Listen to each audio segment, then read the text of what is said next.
What is going on, Clippers fans? Welcome to Season 2, Episode 60 of Clips and Dip. I am Chuck Mockler, joined by Adam Osland and Will Updike. We're hopefully your favorite Clippers podcast, or one of your favorite Clippers podcasts' favorite podcasts. Today we're going to be talking the Clippers loss in New Orleans, what that means for the seeding. Going to preview Clippers versus Hawks. You know we have a high five for you from Adam Osland. Before we get into that, Will, Adam, how are you guys doing today? Will, how's it going on this we're getting back to sunny Los Angeles weather? I'm doing great, man. The wind was a little crazy. But yeah, I'm doing great. Doing great. Thanks for asking. Feeling good despite the loss. Adam, how are you feeling? I feel a little bit better after last night. Yeah. I do. I'm more optimistic. I'm not going to call it an encouraging loss, but I did see some good things in that game still. There were some good things. PG getting back, getting a bunch of field goal attempts up, things like that. We got a great 2-1-3 game, it's not like that. Those guys stepped up. The bench was a little rough. Do we have some plays we could look at, Adam? Can we get into the high five? How do you want to present this one? Yeah, it's tough when it's after a loss. We can go straight to the high five. I mean, a lot of the clips I've been showing have been negative clips on just stuff the Clippers need to work on, you could say, but that's where we're at. I don't think there's anything wrong with that. Yeah, I think it makes more sense. The first one, though, will be a positive Clipper highlight, though. Are you guys seeing what I'm seeing? Did I share it? Yes, we got it. We're locked in with the high five here. Okay, so the first clip is this is Kawhi Leonard brilliance, and then the Clippers actually making things easy on themselves in transition here. Clippers are down, as they were down by as many as 11, I believe, in that third quarter. They're down by 9. They got blitzed early on. So here they get a miss, well-contested shot by Ivica Zubac on CJ McCollum. Kawhi Leonard is battling for this board here. He taps it up into the air, and watch this. Boop, taps it up. So I think that was Herb Jones who was going for it to himself. And now the Clippers have PJ not on that? How was PJ not on that immediately? I feel like there was not enough hustle there. You want to see the PJ play once again? We can go back here. Good box out. PJ he was more worried about Jonas Valanciunas and kind of gave him a little bit of a right elbow there, so he just didn't have the leverage. Plus, obviously, he can't leap like Kawhi Leonard. But I just love Kawhi using the big hands, pop it up in the air to yourself. CJ almost had a chance for it. Now they got Kawhi, Bones, and Big Zoo running the other way. Bones Highland didn't have a great game yesterday by any stretch of the imagination. As good as he was against the Chicago Bulls, he struggled against the Pelicans, but you're going to get that from young guys and even older vets. James Harden has struggled against good teams this year. Russell Westbrook has obviously been up and down. I actually heard Big Shot Bob Flom say on 213 Hoops that he believed that game that Bones Highland had against the Chicago Bulls was better than any game that Russell Westbrook has had this season. Oh, wow. I kind of was wondering the same thing. I think you could make that argument. He was really good in that ball game. But here's Bones now. They got the 2-on-1 with Big Zoo. He brings in the defender and makes Zion Williamson commit here. This isn't quite an easy play because it is Zion still. You got to get the ball over. He's got that leaping ability. Look at Zion go for this. Bones throws a perfect lob here to Ivica Zubac, who gets the dunk. So as much as the Clippers have botched some easy plays in transition so far this season, I thought it would be nice to highlight them making it easy on themselves, and it was a young player in Bones Highland doing so, plus that play from Kawhi Leonard there.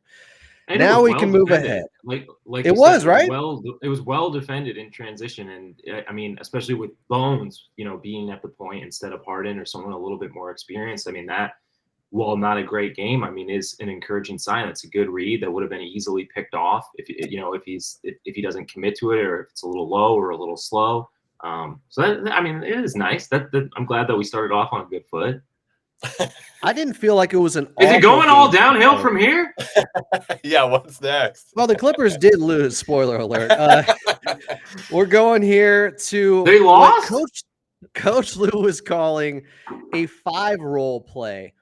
that they were spamming against the Clippers at the end of the third quarter involving Zion Williamson, basically them clearing out for Zion to get one-on-one opportunities. We saw that at one point. I don't know if people realize this, but Zion Williamson made 8 straight shot attempts against the Clippers. 23 in the second half. It was insane. Yeah, at 8 straight buckets at one point. So here we have Jose Alvarado with a little dribble handoff to Zion. Zion now backs up. And watch, you got 3 guys here on the weak side. Now Jose Alvarado, Grand Theft Alvarado is the best, I think, nickname in sports right now. Up there. It's very good. He clears out his man too. He's trying to bring Terrence Mann over here. So it's just a complete ISO for Zion.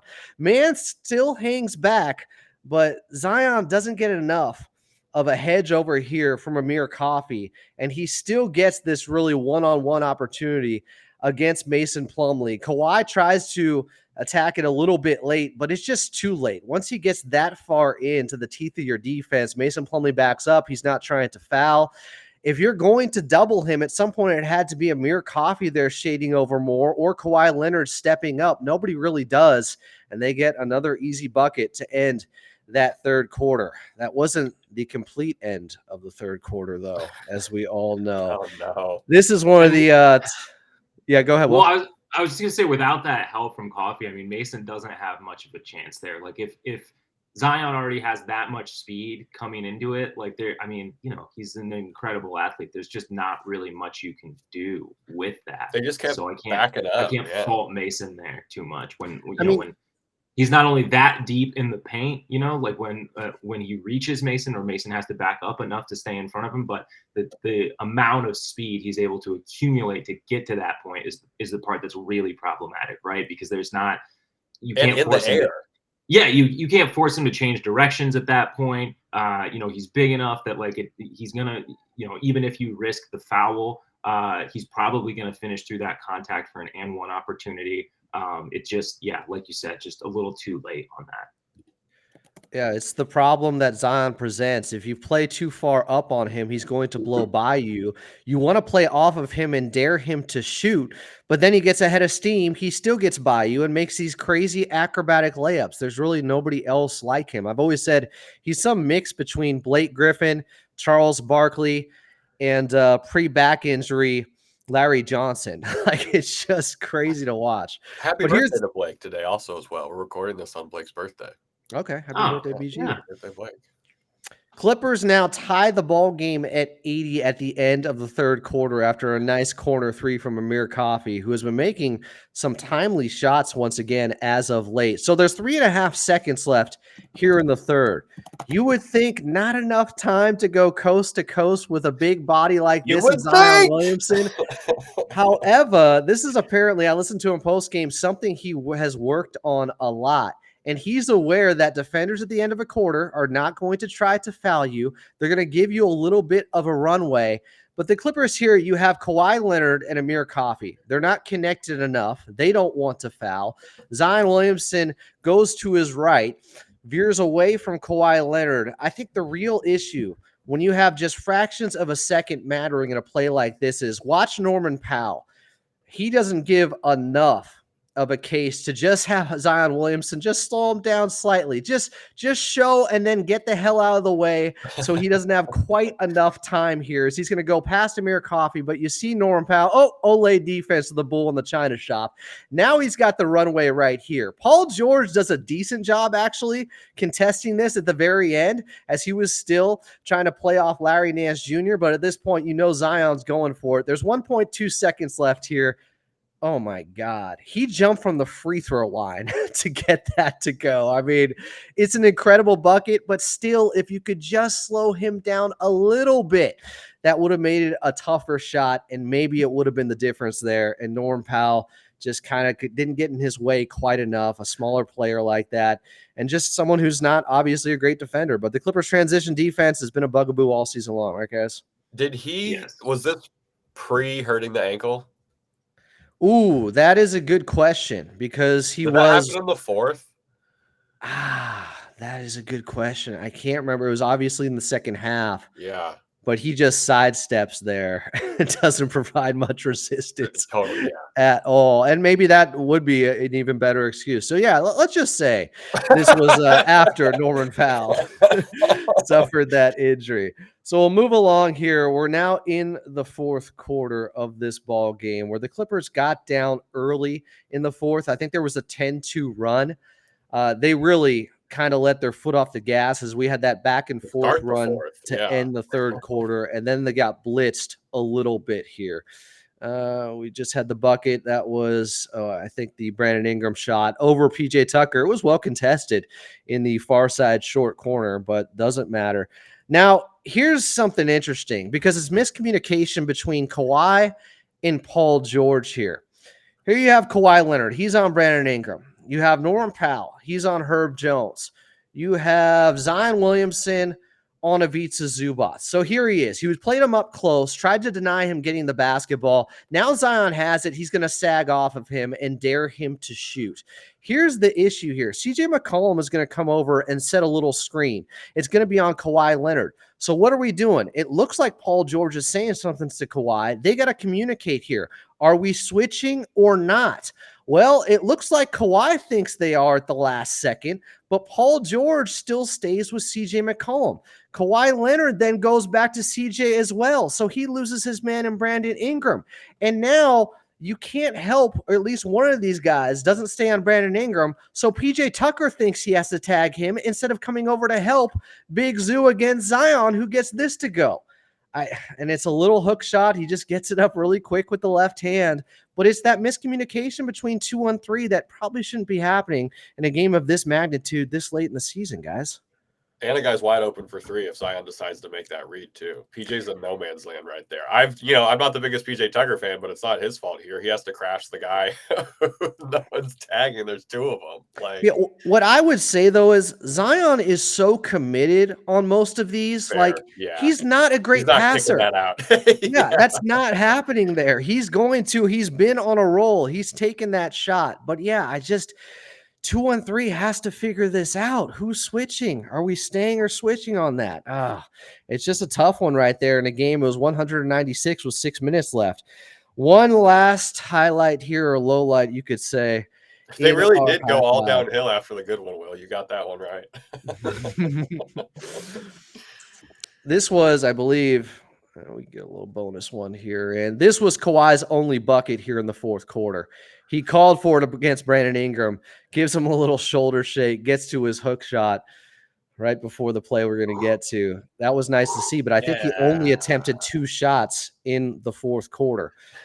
So final play here. One of the issues in this ball game, a recurring theme late in this one, was Herb Jones, who has been the best three-point shooter in the league since January 1st. I think he's at 51%. So now you're building that wall against Zion.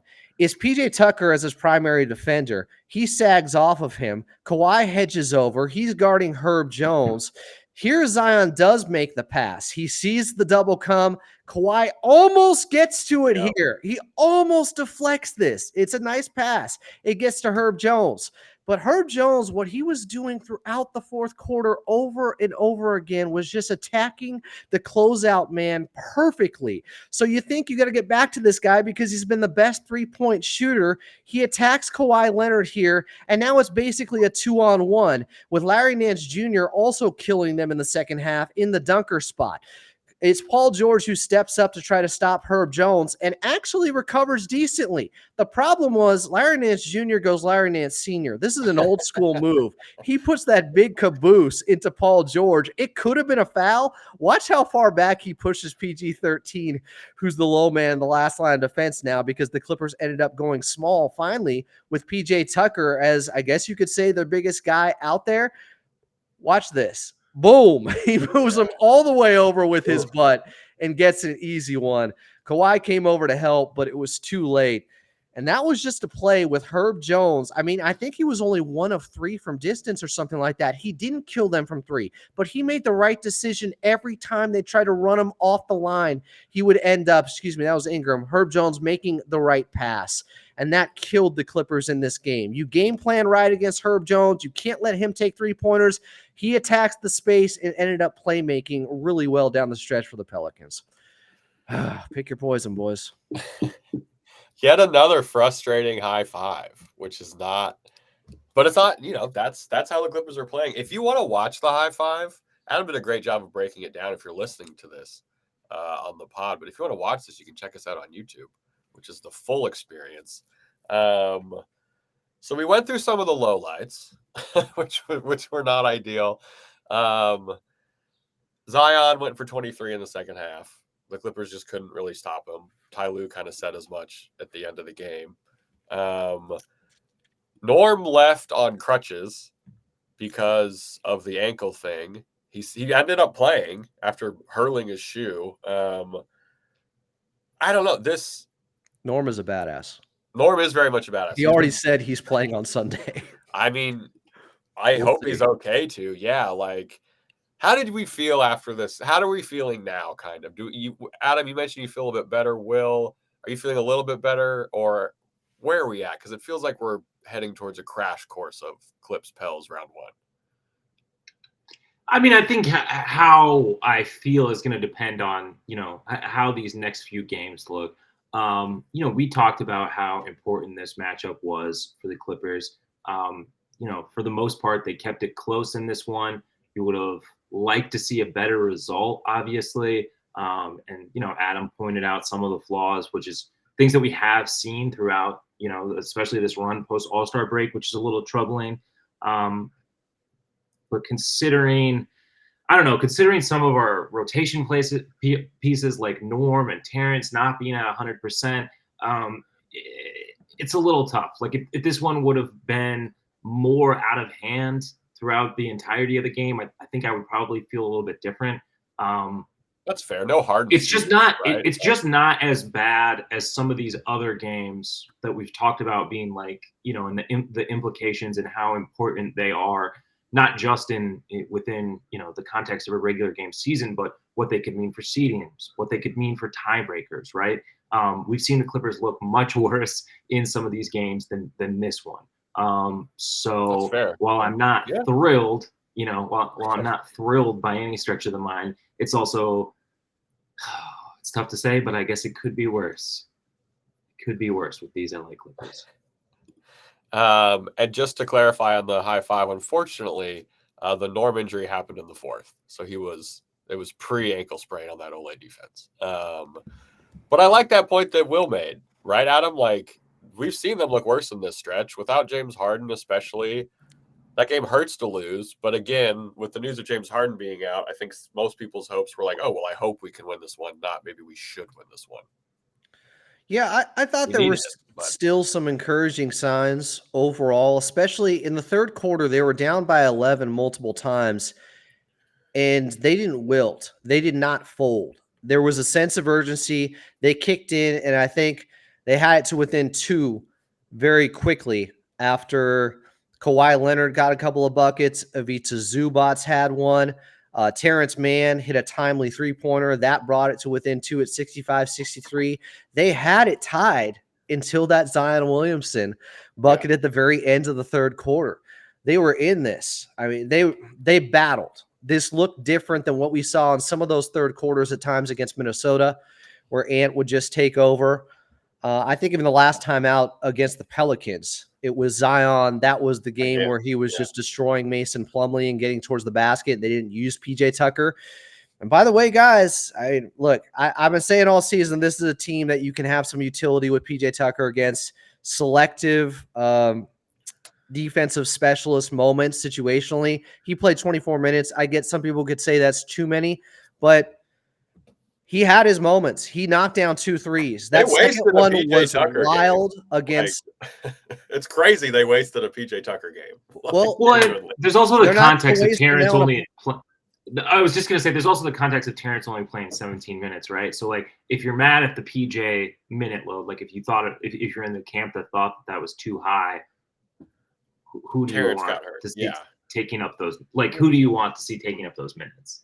The difference is, do you think Terrence Mann would have more of an effect on offense to counteract them being even smaller on defense and having to go against Zion more with Kawhi Leonard and getting worn out? I think I understood in this game a lot of those rotations, and I think in a playoff series against this team, which is what it's looking like in the first round now, PJ Tucker is going to play. He could be a vital piece at times, situationally, 10, 15 minutes here and there against Zion Williamson. As good as he was in the second half, I feel like when PJ was on him, he made life a little bit tougher. And Zoo didn't have a good game. Zoo overall just didn't have a good game. Yes. He was off. He's been up and down since he came back from not just the right calf, but the illness. Zoo can play better than he did. So those are some of the things I'm like, okay, that's encouraging. Paul George in this game was very good for the most part. 21 field goal attempts. Love it. Yeah, he got back-to-back one. Yeah, back-to-back solid games for George, which I think is like something we've all kind of been harping on. While I was happy with his while I was happy with his performance against Chicago, it was like, okay, well, like let's see this against an actual team that's a threat to the Clippers. Like let's see this against a competitor. So that was reassuring to see for a guy who, we have been pretty hard on. I feel like deservedly so to a certain extent. So good. You look at his last 6 games, he's shooting 55% from the field and 56% from 3 while getting 25 points per game. Not much is more meaningful heading into the playoffs than getting Paul George right.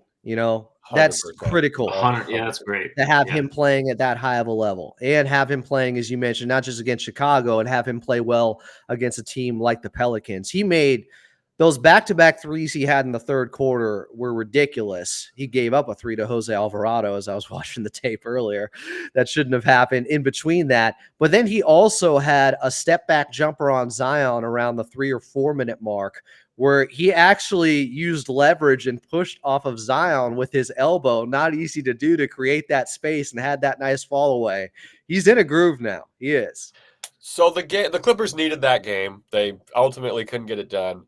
2 main questions before we get into the Clippers versus Hawks preview that I had on here.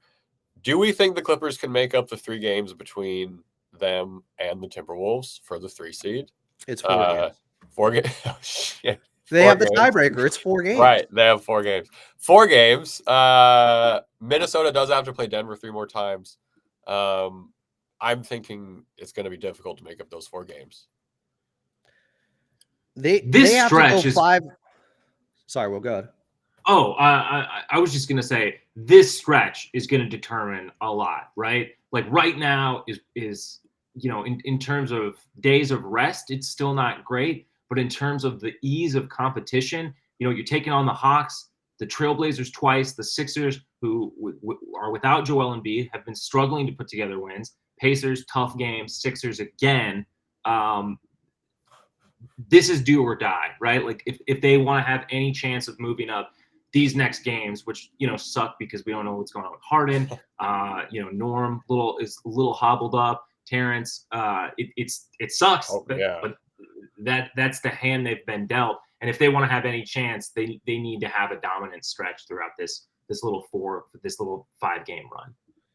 I think it's fair to say there's a better chance they drop the 5 than grab 3 at this point, which I think the odds would say it. I get the chance of them getting 3.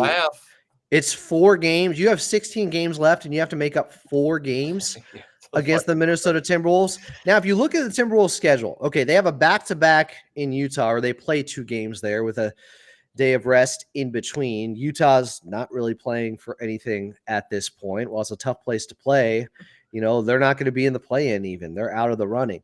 Then they have Denver at home, then Cleveland at home, then Golden State at home, then Detroit at home, but then at Denver. Then they got Chicago, Houston, Toronto all at home, at Phoenix, at LA. They still have Denver one more time after that.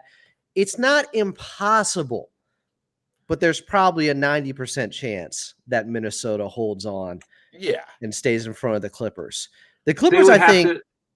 the Timberwolves would, looking at the rest of their schedule, they would have to essentially lose every Nuggets game, every Suns game, and maybe the Lakers one, just depending on, like I said, how the Clippers do in this upcoming stretch. And the Clippers have to go like. Well, I'm saying that's why I'm saying more than 4 Totally. games, because we're not gonna, I doubt we're gonna go perfect from here on out. So it's looking like Pels Clips round 1. Well, Sacramento could still jump the Pelicans.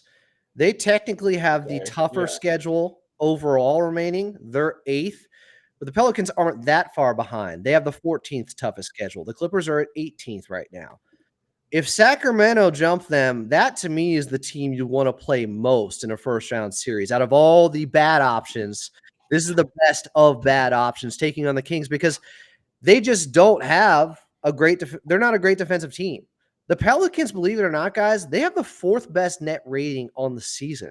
You would actually think they'd be higher than being the 5 seed right now. Their issue, and one of the concerns of losing to that team last night, has been they haven't closed out games well enough. They haven't been good enough in crunch time. And the Clippers, only scored 4 points in the last 4 minutes and 45 seconds. The Pels only had 7 over that time. Like, it was there for the taking still. It was a defensive battle down the stretch, I guess, or just teams not executing well enough. Yeah. But the Kings or Suns, but the Suns do have the 2nd toughest schedule remaining. It's possible they could jump the Pelicans. The Pelicans still have Boston, OKC, Milwaukee to play, Sacramento, the Suns twice, Orlando twice. Orlando is good now. I know it's hard to wrap our head around that. It's just a weird cultural shock or whatever. So if the Clippers, let me ask you guys this. Can they go 5-1 over the next 6 games? Because I think if they do, they'll have 4 at least. And I think the schedule is possible for the Clippers. They have, I don't know, I can throw it up here if you want. Yeah. Hawks, Blazers, 76ers, Pacers. I feel like they should be able to go. They should. I'm not saying they will. 5-1 seems pretty attainable to me. So they lose one of 76ers or Pacers. Yeah, they lose doable. I think they lose to the Pacers. I think that's doable. Yeah. And that Pacers game, that is on the second night of a back-to-back. It's a Sunday. Yeah. Sunday against Philly, Monday against Indiana. At least the Philly game's at 12:30, which I know it sucks to some degree. But that Indiana game is then a night game. So it's more than 24 hours of rest. And then they hop on a damn plane, yeah. We're going to talk about Clippers versus Hawks coming up. If you're listening to the pod, thank you for listening. We really appreciate it. There's going to be some ads coming up. They might be a little loud for you. If that's been the case, go ahead and turn it down. We're talking Clippers Hawks after these loud ads coming up in 3, 2, 1. All right. Welcome back into Clips and Dip, your favorite Los Angeles Clippers podcast. We talked a little bit about, obviously, the loss to the Pelicans.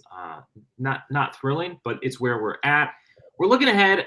We hinted at it. Clippers have a little bit of a reprieve in terms of strength of opponents coming up here in the schedule. Well, rest certainly it isn't going to be on their side, and travel.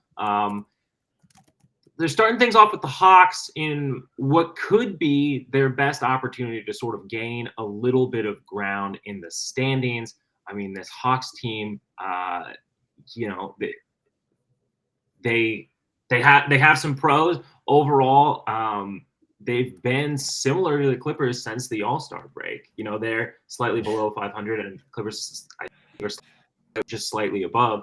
But yeah, Charles, what are you looking for in this matchup if the Clippers are going to be able to make up some ground in the standings? So I was looking at the stats since the All-Star break, and remember when we were doing the Rockets pregame, and there was a bunch of stats where the Clippers were like close to the Rockets. Very similar. Very similar here with the Hawks with some things, which you don't. No disrespect to the Hawks, but like we should probably have a better net rating than them since the All-Star break and things like that. Starters wise, I guess I'm looking to see if Harden plays. I'm assuming because we're back home now for a little bit, James Harden is going to play. We have no scuttlebutt on it. I really hope James Harden plays. But if he does or doesn't, Bones Highland has a chance to, I don't know if make up is the right word because he didn't have the best game against the Pels, but he has a chance to do some things against this Hawks team, right? This isn't exactly vaunted Hawks defense. They are 12th in net rate or in defensive ratings, which isn't super crazy, but I'm hoping Bones can have a nice bounce back game. I know Adam, skeleton key holder, you're probably hoping for the same thing.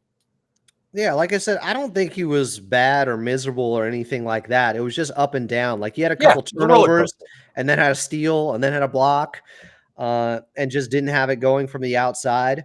But I agree with you. The floor you would think would be more wide open against the Atlanta Hawks and more spread for the Clippers and Bones to find guys. They really need to find their 3-point shooting because, you know, I like taking it back till post Grammy trip because that's when things really started to change for this Clippers team where they're 8-9 their last 17 games. And the last, you know, great offensive game was against Atlanta on that second night of a back-to-back where they played in Miami and then in Atlanta, and they got both of them, and they put up 150 points against the Hawks. So that you could say the game against Chicago, shooting 50% from three, was also impressive. But overall, last 17 games, the Clippers are just at 35.7% from distance. They're still the second best three-point shooting team in the league, even with the last 17 games shooting about 35% from the outside, which tells you how good they were for a sustained period of time from the outside. They're due. Like that game to me against the Chicago Bulls is not a fluke. That is progressing to the mean. They should have more of those games coming up where they're just lights out from distance. Atlanta should be a team just like in the first meeting where they could get extremely hot from the outside against and play hot potato. And if there's no James Harden, and really they shouldn't need him in a game against Atlanta, they should be good enough to win that game just with 2-1-3 out there. So I wouldn't be opposed if Harden needs more rest, he should be able to get rest against this Atlanta Hawks team with the Clippers taking them on at home. Yeah, and if Harden's going to get the rest, either hold him out or maybe rest in the form of not having to play in the fourth quarter. We talked about this too kind of in the first segment. Will, another guy who could bounce back is Zoo. Zoo has a chance to have a nice little bit. Hopefully the Zoo coaster's up. I didn't think we'd ever be on a Zoo roller coaster like this, but hopefully he's ready to go tomorrow. Yeah, I mean, it's understandable just given the injury, right? The illness that ran through him. Yeah, well, both. Yes, of course. The injury and the diarrhea are both key factors here for Zoo. Let's hope he's got his big diaper on for this game. We also need him because defensively, this last showing against the Hawks was garbage. We talked in that. 144. We talked in that game in our little like prediction segment before that game that the thing that concerned me is like the Hawks are happy to get you into a shootout. They're happy to just continue to push the pace and drive up the score. And I guess that's great at times for your offense. It's also just a tiring way to play, especially for a team that does struggle to get up and down the floor at times, and a team that really does struggle, in my opinion, to create easy looks. So it's not only the quantity of the scoring, but the quality of how you have to get there is also pretty difficult. So Zoo is going to be essential in being that anchor in slowing down this Hawks team, because I think that is the better route, right? To exert some more defensive pressure to make it harder on that end of the floor and just hope that your offense can hold up versus trying to outgun them. Atlanta's been very average. I mean, they don't have Trae Young right now. Right. They're down their best player. They have been extremely average, but they've still been better than the Clippers defensively. Guys, since the Grammy road trip, the Clippers are 26th defensively. Their last 17 games, they are 26th defensively. I had a call last night, somebody saying, their identity is defense. And I'm like, is it? Because it shouldn't be. They haven't been good defensively for over 20% of the season now, at least. If you just go back to February 1st, at 25% of the season. It's been bad. It's been really spotty. So they need to play a sound game against Atlanta and just say, okay, we can't slip. We can't get below 4. We can't not have home court in a first-round series against what's likely to be the Pelicans. Yeah. They've won there once in their last 7 tries. Right. It's not ideal. In New Orleans. It's really not. And I don't think that's sustainable over a 7-game series. Call me crazy. No, I still would pick the Clippers to win, sure. but I don't think it was going to be easy, especially if you don't have home court. Yeah, and if you're staring down Denver in the second round, it's kind of like, so that's a lot to do. I'm kind of hoping for a holistic bench bounce back against the Hawks, because how many points did we have against the bench points did we have against the Pels? It was bad outside 17. We had 17 bench points versus the Pels, which I know the bench is thin, but Norm wasn't really feeling it. Obviously, like the bench is already thin. Bones had to start, but we need more than 20 bench points. Would be nice to see. This is a team where that could happen. This is a team where good process could be built against. No disrespect to the Hawks, but if the Clippers want to hopefully win 10 games in March and have good process, this is a game. If we're gonna win 4 of the next 5, right?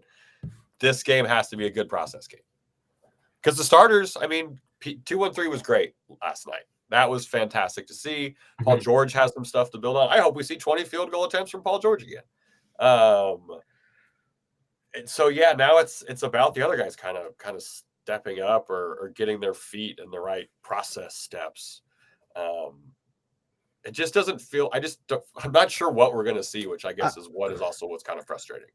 I would quibble on them being great last night. I think they were good, but neither one of them was the best player on the floor. It was Zion. Yeah. And what did Kawhi end up taking? 15 shots? Like he took 2 in the fourth quarter. That wasn't aggressive enough, right? Like that's kind of what I mean. Like it's hard to know what's going to happen tomorrow, right? Like the team there's not a lot of consistency right now. If you're playing, I saw someone tweet this about their favorite team, and they said, they're playing, if you're a 500 team, sometimes you play way above 500 and sometimes you play way below 500. So it's very different. Right now, the Clippers are playing like a 500 team. So we don't really. Adam just got assassinated by a name tag choice by Will. But you know what I mean? That's what's hard about this Clippers team right now. It's so up and down. And this is a team where even if we're down, we can still win. But I want to see them crush this Hawks team. One of my concerns coming out of that Pelicans game, and it's been there for years, I guess you could say, because of the way the team has been constructed. We talk about late game execution being a problem for the Clippers at times, which is interesting because they do have one of the best clutch ratings in the league, if not the best, since December 1st, when they really hit the ground running with James Harden. It's funny to say this team really struggles to create shots late in ball games. It's just when they do, it stands out more because they are a jump shooting team. Yeah. And like those planks are magnified much more in losses. Yeah, they have the second best net rating behind Denver since December 1st in clutch time, last 5 minutes of a game within 5 points. So overall, they have been really good there. But again, New Orleans, their problem had been that they're 26th in net rating since December 1st during clutch time. So that was like, a feather in their cap to win a game like that against the Clippers last night. But the one thing we talked about post game on the double dip, myself and Chuck, was one of my biggest concerns is they don't generate enough easy looks because they are a jump shooting team. And it's just a personnel thing. They have 2 of the greatest to ever do it. But Kawhi and Paul George don't attack enough, especially now that they're older. Norman Powell is a small, so when he attacks, he's at a disadvantage, and he's got to get tough shots over the top of big defenders. Terrence Mann, he doesn't look for a shot enough. He's good at cutting to the basket. Russell Westbrook isn't a good finisher at the basket. James Harden, he's undersized and doesn't have the same burst that he has going downhill. Too. Yeah. Where do they get those easy baskets if they're not going to give it to Ivica Zubac late in ball games pretty much ever? It's just now if they're running pick and roll, and maybe it's different last night if James Harden is available and they're running pick and roll with he and Ivica Zubac and getting some easier looks, because at one point they took Jonas Valanciunas off the floor, the Pelicans, and they could have exploited that more. And Zoo had opportunities against Larry Nance Jr. So, and I know he wasn't having a great game, and he's got to do his part too. It's not just about them looking for Ivica Zubac. He has to finish when he's getting good looks. Like we talked about, Bones Highland could have had a few more assists against the Chicago Bulls if Zoo had finished a couple of them. So some of it's Some of it's on him. Some of it's on the Clippers not looking for him. But And they just don't have those guys that can finish late at the basket. It's tough, and especially we're going to see tomorrow Zoo against Capella, who's a guy where it's been most of the time Zoo plays okay against him, but sometimes we've seen Capella have a bit of a day against Zoo before. So hopefully that maybe Zoo gets up more for this game. But yeah, the easy bucket thing, and the refs aren't liking the Clippers right now, it feels like either, which makes things difficult. Some of those non-calls. Okay, the game was also officiated so crazy last night. We haven't talked about that. The third quarter of that game was called like you couldn't touch anybody and it was a foul, but every other quarter people were getting smacked. It was very odd. The easy buckets thing is just something that I guess we have to hope isn't a big issue, which is a kind of a crazy thing. It is an issue though. No, I know. Like especially if we're talking about the playoffs. Like that's a huge issue. And so I'm just not sure how we get those easy buckets. I mean, there aren't as many easy buckets in a playoff series, regardless of who you are, because teams know each other so well, and you have to ISO, and they do have two of the best guys to do that. That's why in 2021, midway point of the season, there was this huge issue and talking point narrative at the end of games with the Clippers midway through the season. They couldn't execute, I remember, against Milwaukee, against the Brooklyn Nets, and by the time the playoffs came around, they were one of the best at executing late games. But they did have Reggie Jackson, who was extraordinary at getting downhill and making acrobatic layups. And while he's a small, he is kind of burly. He can, push guys around a little bit. Well, yeah, for sure. That Norm is a different type of finisher than that. He doesn't have that level of size. Yeah. And might be hobbled, which hopefully he's not. Hopefully not by the playoffs. Yeah, shit. So who is our Kawhi Leonard? Any other notes before we get on the Hawks, before we get into our Kawhi Leonard player of the game picks? Beat them. Beat the Hawks. Beat the Hawks. They have to win this game. They really do. You cannot, with New Orleans being 2 games back now and having the tiebreaker over them, there cannot be any slip-ups against teams you should beat the rest of the way. That means the Hawks. That means Philly if they don't have Joel Embiid. That means both those games against the Portland Trail Blazers. I know it's sometimes hard to beat a team in back-to-back games regardless of who they are. Doesn't matter. They have to win those games. Final notes, must win. Adam, who is your Kawhi Leonard player of the game choice for Clippers versus Hawks? I will go with Amir Coffey in that game. Ooh. Amir has kind of been coming out of the rut that he had been in shooting wise after, there was going to be some regression. He was way too hot for way too long, but he's been shooting it well from beyond the arc. He had that timely 3 at the end of the third quarter against New Orleans. He's confident in his shot again. When he had that start and had 16 against Milwaukee, that kind of got him pointed in the right direction with his offense and just seemed to get him back into a rhythm. Love that pick. Will. And I don't want to see the starters or guys have to play heavy minutes against Atlanta. I'm hoping Amir Coffey gets a lot of run. You want him to have like 16 attempts. Will, who are you going with?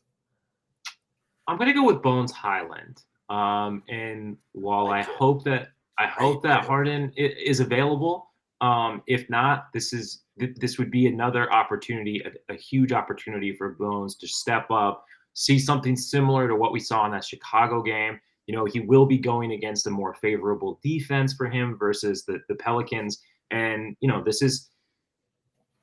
we just talked about how crucial this stretch is. And it's also crucial for some of these guys on the fringes of the rotation. If you want confidence going into a playoff series, like, if you want any shot at minutes, it's kind of put up or shut up right now over this next little stretch. So I'm hoping that we get a good outing from Bones. And I guess even if Harden does end up with the start, I'm still going to stick to my guns and hope that Bones has a really good game, because he could be, even if not in the starting lineup, a big piece in helping that bench get better production than what we saw last game out. Hell yeah. Put up or shut up time, just win. The Clippers' current run of play has made this podcast much more hardened than it was when things were going well. I want them to start playing better. I'm going Bones is a great pick. Obviously, we know the starters to be good. I'm going whoever the backup center is needs to be the player of the game for me. Obviously, like kind of in the same line that Adam says, I hope we see a lot of backup center playing this because we get to, because we don't have to see Zoo a bunch or something like that. If that's PJ Tucker getting minutes, if it's Tice or Plumlee, we're kind of in this place right now where that's getting switched around. We need to have some quality minutes from them. I'm getting a little more.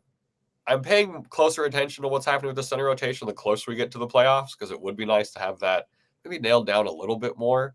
But I just hope we see both these guys playing well, because we need everyone to be playing well if we want to have good process and win 4 of these next 5 games.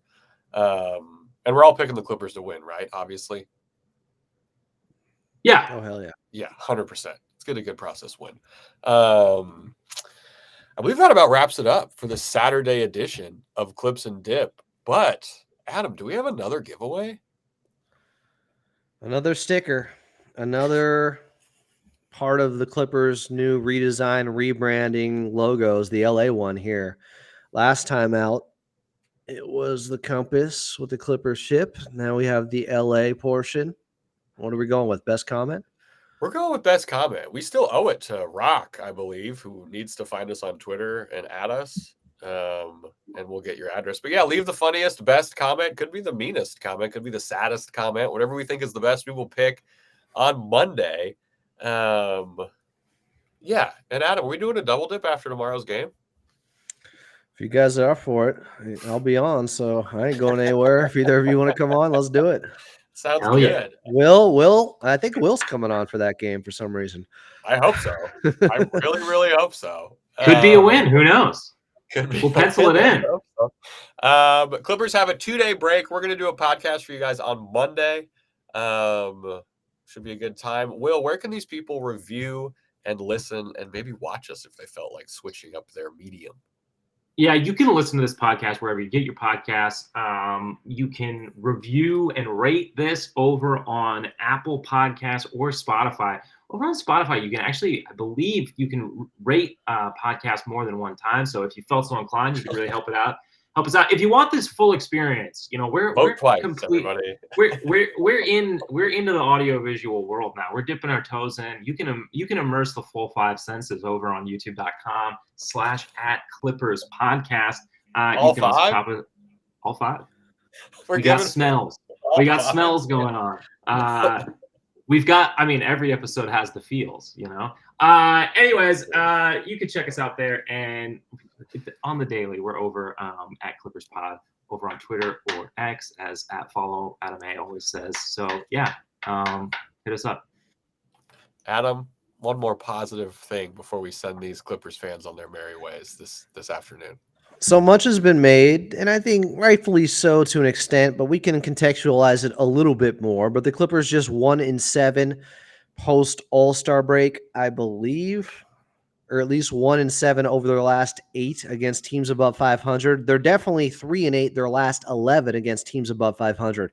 But if you look at where some of those games have landed, like last night, it was game 5 of a 5-7.